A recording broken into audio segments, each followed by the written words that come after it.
Now, earlier this year, Archbishop Emeritus Desmond Tutu voiced his support for assisted dying, and many people, and among them our readers, were concerned about the possibility for neglect of the system. If it were to be legal, many people believed that it could really be abused by medical practitioners or family members. Could you speak to us a little bit about that? So, in the countries where assisted dying is legal, and in the states of America where assisted dying is legal and has been adopted, you can't just go along to your family doctor and say, give me a prescription.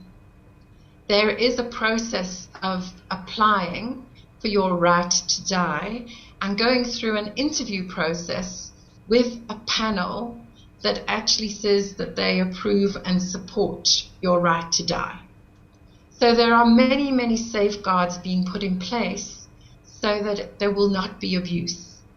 What it does offer, when you have passed through your panel and you've got your approval and you've got your prescription, is that in the state of Oregon, where it's been legal for more than a decade, there are now studies on how many people have applied and been approved and how many people have actually used the drugs.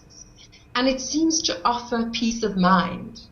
And in fact, it's only a small minority who actually even use the drugs once they have approval.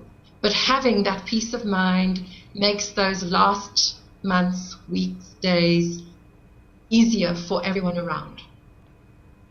So how far are we in South Africa from seeing an assisted dying bill, or from seeing this become a legal reality for people who have terminal illnesses in South Africa? So at the end of the 1990s, there was a commission of lawyers which looked at the end-of-life issues and presented, they drew up a 200-page document. And it's very, very complex. And it would be easier if certain things were separated out.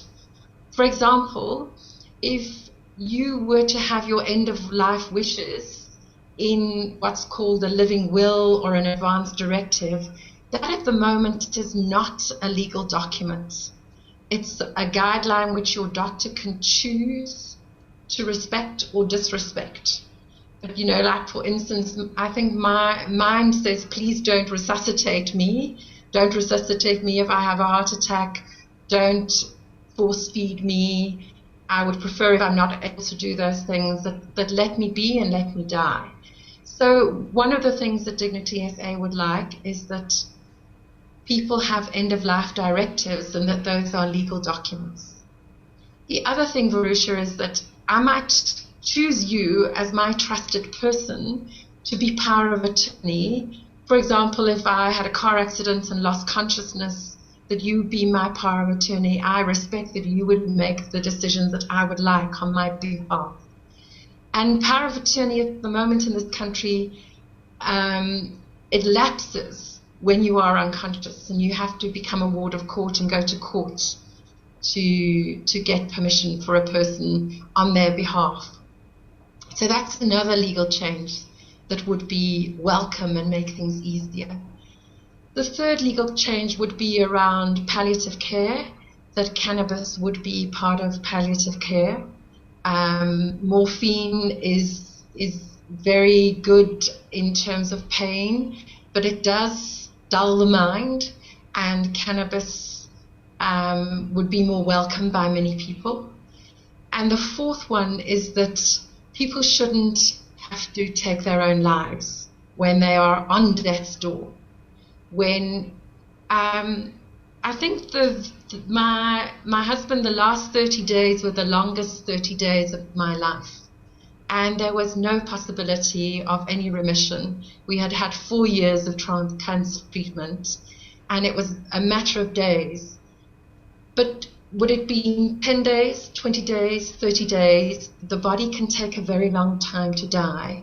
And to give people that dignity that they can make their own choice and be able to have assisted dying would be a vote for dignity. So there is a parliamentary route, but it's possible that somebody could go to the Human Rights Commission and say there's a loss of dignity to be forced to commit suicide, to feel that that's your only route. Or perhaps there is someone who would be willing to take a case to the Constitutional Court and say that committing suicide at the end of life is an affront to personal dignity. So Dignity SA at the moment is strategizing and consulting with lawyers and trying to work out which of the three routes would be most effective. I would like to think that we can do this in 2 to 4 years' time. I'd hope that it doesn't take 10 to 15 years, but the last time it was on the agenda was 1999. Can you speak us through what the legal ramifications would be now for a family member who helps a terminally ill loved one to end their life? The legal ramifications would be that you could be accused of murder, that you assisted someone to die, and that is a criminal offense. In this country, there are a few cases that have come to court, and they have been treated with compassion. So the person has been detained until the rising of the court, which is a very nominal sentence.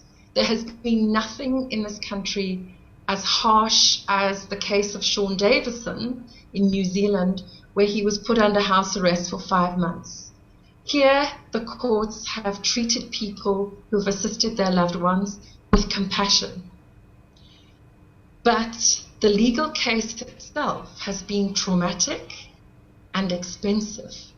So why would we want anyone to go through that trauma and that expenditure?